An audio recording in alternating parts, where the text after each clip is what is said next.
शांति सभी भाई बहनों को। आज बाबा के मधुर महावाक्य हैं 23/4/2025 प्रातः मुरली ओम शांति बाप दादा मधुर। बाबा बोले, मीठे बच्चे, अब नाटक पूरा होता है, वापिस घर जाना है। कलयुग अंत के बाद फिर सतयुग रिपीट होगा, यह राज सभी को समझाओ। प्रश्न है, आत्मा पाठ बजाते बजाते थक गई, थकावट का मुख्य कारण क्या है? उत्तर में बाबा ने दिया है, बहुत भक्ति की, अनेक मंदिर बनाए, पैसा खर्च किया, धक्के खाते खाते सतो प्रधान आत्मा तमो प्रधान बन गई। तमो प्रधान होने के कारण ही दुखी हुई है। जब किसी बात से कोई तंग होता तब थकावट होती है। अभी बाप आए हैं सब थकावट मिटाने, अभी बाप आए हैं सारी थकान मिटाने के लिए।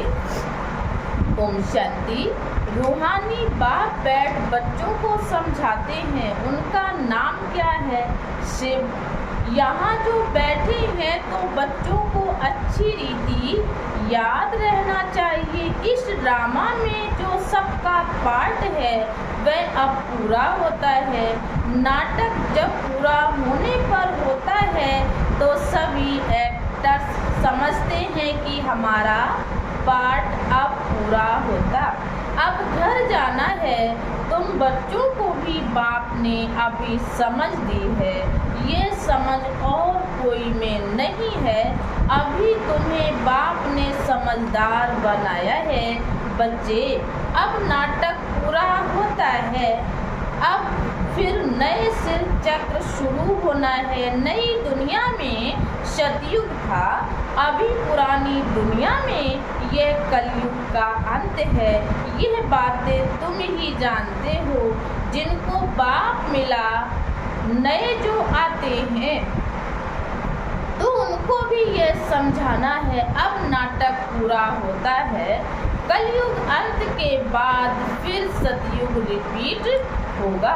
कलयुग अंत के बाद फिर सतयुग रिपीट होगा। इतने सब जो हैं उनको वापिस जाना है अपने घर। अब नाटक पूरा होता है। इससे मनुष्य समझ लेते हैं कि प्रलय होती है। अभी तुम जानते हो पुरानी दुनिया का विनाश कैसे होता है। भारत तो अविनाशी खंड है, भारत तो अविनाशी खंड है। बाप भी यहाँ ही आते हैं, बाकी और सब खंड खलास हो जाएंगे।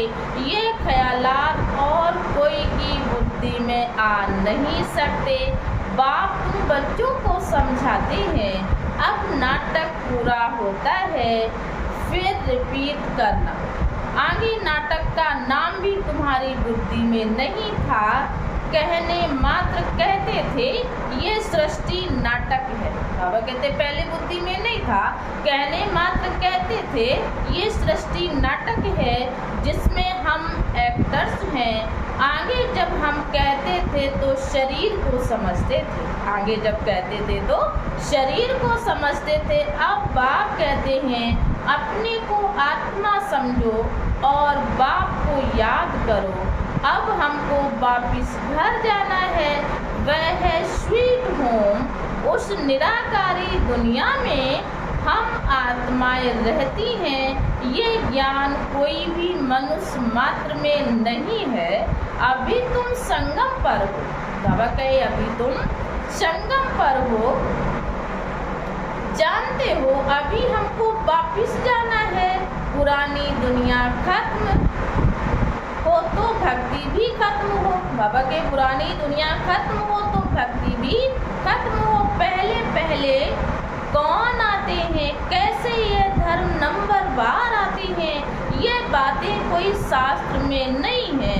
ये बाप नई बातें समझाते हैं, ये और कोई समझा ना सके। बाप भी एक ही बार आकर समझाते हैं। बाबा नई बातें समझाते हैं, वो भी एक ही बार आकर समझाते हैं। ज्ञान सागर बाप आते ही एक बार है, जबकि नई दुनिया की स्थापना पुरानी दुनिया का विनाश करना है। बाप की याद के साथ ये चक्र भी बुद्धि में रहना चाहिए। अब नाटक पूरा होता है, हम जाते हैं घर, पाठ बजाते बजाते हम थक गए हैं। पैसा भी खर्चा किया, भक्ति करते करते हम सतो प्रधान से तमो प्रधान बन गए। दुनिया ही पुरानी हो गई, नाटक पूरा। बाबा कहते दुनिया ही पुरानी हो गई, नाटक पुराना कहेंगे नहीं। नाटक तो कभी पुराना होता नहीं है, नाटक को कभी पुराना नहीं कहेंगे, क्योंकि नाटक कभी पुराना होता नहीं।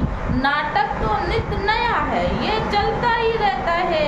बाकी दुनिया पुरानी होती है, हम एक्टर्स तमो प्रधान दुखी हो जाते हैं, थक जाते हैं। सतयुग में थोड़े ही थकेंगे, कई बात में थकने व तंग होने की बात नहीं है। यहाँ तो अनेक प्रकार की तंगी देखनी पड़ती है।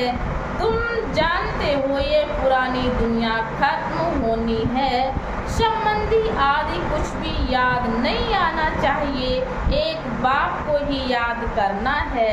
बाबा कहते एक बाप को ही याद करना चाहिए, जिससे विकर्म विनाश होते हैं।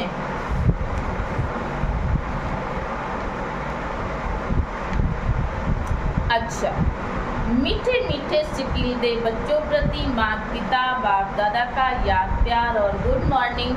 रूहानी बाप की रूहानी बच्चों को नमस्ते। हम रूहानी बच्चों की तरफ से रूहानी माता पिता बाप दादा को याद प्यार नमस्ते, ओम शांति। शुक्रिया बाबा, शुक्रिया। और धारणा के लिए बाबा ने मुख्य सार दिया है। पहला पॉइंट, सदा हर्षित रहने के लिए, सदा हर्षित रहने के लिए बुद्धि में पढ़ाई और पढ़ाने वाले बाप की याद रहे। बुद्धि में पढ़ाई और पढ़ाता कौन है, वो याद रहे। बाबा ने कहा सदा हर्षित रहने के लिए बुद्धि में पढ़ाई और पढ़ाने वाले बाप की याद रहे। खाते पीते सब काम करते पढ़ाई पर पूरा ध्यान देना है।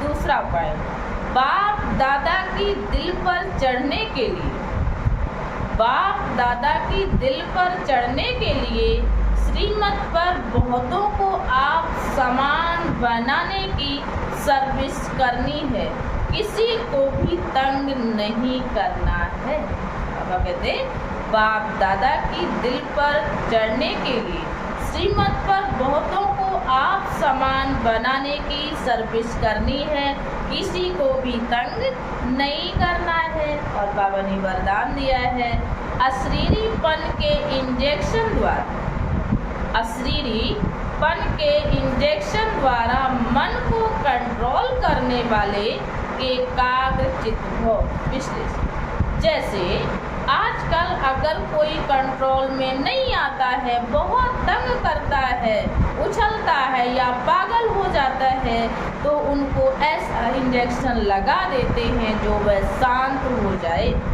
ऐसे अगर संकल्प शक्ति आपके कंट्रोल में नहीं आती है तो अशरीरीपन का इंजेक्शन लगा दो, फिर संकल्प शक्ति व्यर्थ नहीं उछलेगी, सहज एकाग्रचित हो जाएंगे।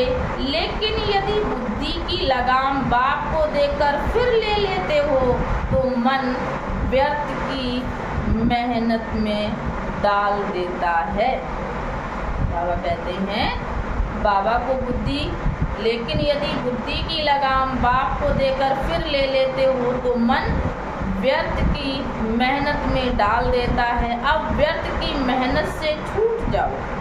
और स्लोगन बाबा ने दिया है, अपने पूर्वज स्वरूप को, अपने पूर्वज स्वरूप को स्मृति में रख सर्व आत्माओं पर रहम करो। सब आत्माओं पर रहम करो। आप पूर्वज हो, आपका बाबा कहते अपने पूर्वज स्वरूप को स्मृति में रख सर्व आत्माओं पर रहम करो। और आज का व्यक्त इशारा है, कंबाइंड रूप की स्मृति से सदा विजयी बनो। जैसे शरीर और आत्मा दोनों कंबाइंड होकर कर्म कर रही हैं, ऐसे कर्म और योग दोनों कंबाइंड हो कर्म करते याद ना भूले और याद में रहते कर्म ना भूले, क्योंकि आपका टाइटल ही है कर्मयोगी। कर्म करते याद में रहने वाले सदा न्यारे और प्यारे होंगे, हल्के होंगे, नॉलेजफुल के साथ साथ पावरफुल स्टेज पर रहो। नॉलेजफुल और पावरफुल ये दोनों स्टेज कंबाइंड हो, तब स्थापना का कार्य तीव्र गति से होगा। अच्छा, ओम शांति।